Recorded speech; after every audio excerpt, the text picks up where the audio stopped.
Our next speaker is Corporal Andrew Smith.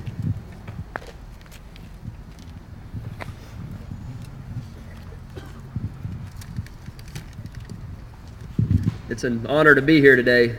We were able to come last year, and I told my wife, I told Heather, I told Peggy, I said, if I said all possible that I can come back next year, I really want to be there, so I'm glad we were able to make it back. My story, Heather mentioned a little bit of it. I was hit by shrapnel from an IED in 2003 in Iraq, and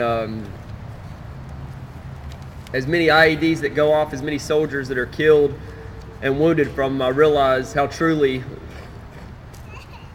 the Lord was watching out for me. I don't want to say lucky because the Lord had a hand in it. I know He did. My story with Operation First Response began when one of my buddies was killed in Afghanistan in 2006, 2 days before my daughter was born. His funeral was going to be about a week after she was born, and a lot of us had just gotten out of the military. We didn't have the funds to be able to go to one of our best friends' funerals, and we got hooked up with Operation First Response. And like I told you last year, they were able to pay the way for me and two of my buddies to go to Wisconsin to see one of our best friends buried, to be with his mom through that tragic time that she had to go through. And if it wasn't for Operation First Response, we wouldn't have been able to be there for that. Senator John McCain the other day, when he was on 60 Minutes, pulled out a pair of dog tags that were given to him by a soldier's mom that lost her son, and that soldier's mom happens to be my buddy's mom that we went to the funeral. And just seeing that with Senator McCain on 60 Minutes the other day, it was just amazing seeing one of our buddies honored in the way that Senator McCain was able to honor him, and that meant a whole lot to me and a bunch of my Army buddies.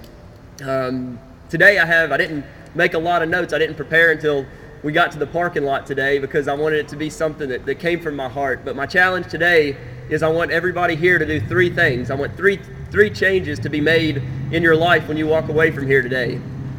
Since I got out of the military, I'm a youth pastor now, work with teenagers, and this is actually these three things.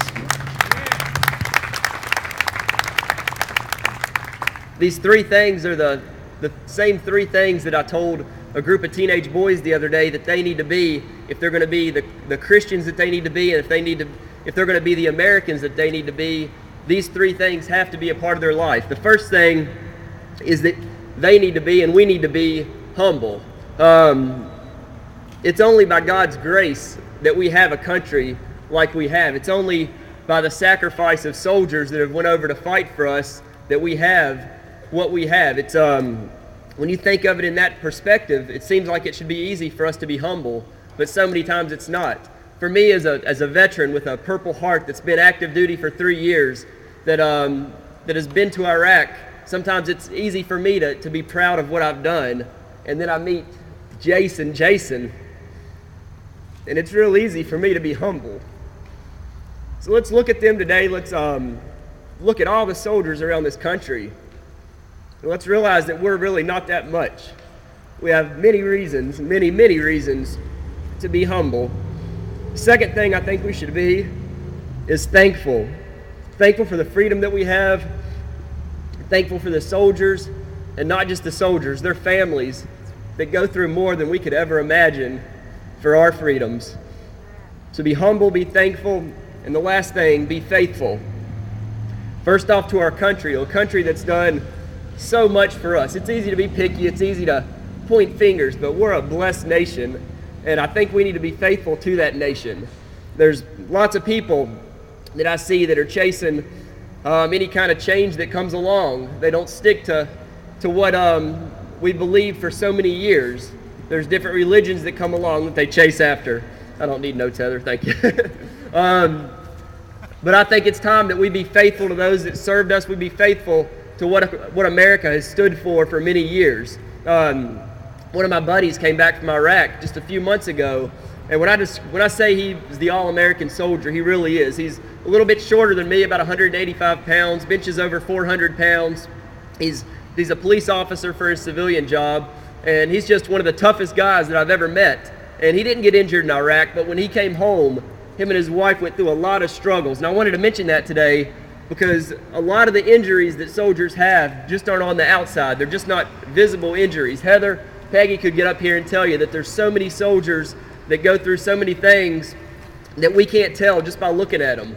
And Operation First Response is there to be faithful to those soldiers, whether it's injuries you can see with your eyes or whether it's something that a soldier has going on in his mind or in his heart. Operation First Response is there for them. And those three things that I just mentioned, being humble, being thankful, and being faithful, I have seen firsthand. Operation First Response is all of those things. I've never seen a group respect veterans like Operation First Response does. When I got here today, Heather wanted me to wear a VIP sticker, and I kindly refused to. But I've seen the respect that they have for veterans, and they put veterans on a pedestal, and I really honestly don't think there's anything wrong with that.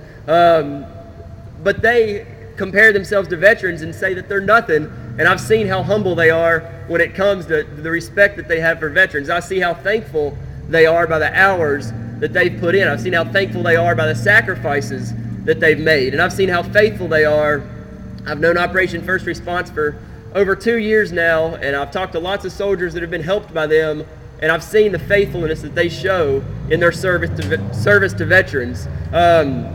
So today, just like I told you last year, when you're in there filling up the silent auction sheets, don't increase those bids by $1. You go up $25, $55, $100, whatever you have to do to raise money for Operation First Response, because they have done so much for me, for my family, but also for all the soldiers that are around here.